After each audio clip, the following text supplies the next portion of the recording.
Dani Carvajal jarima maydonchasi ichida Messi zarba! Ujoyga! Leo Messi o'yin qahramoni. Biz siz bilan dahshatli klassiko ko'rdik.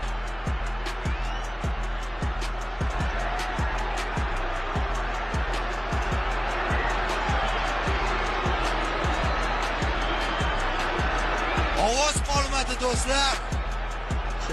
Lekin va mana bu yerda Jules Koundé zarba, gol! Jules hal qilib ketyapti.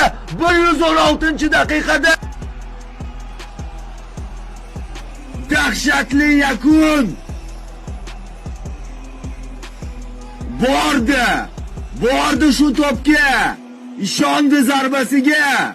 Pastki burchakka yo'naltirdi. Ovoz qolmadi do'stlar.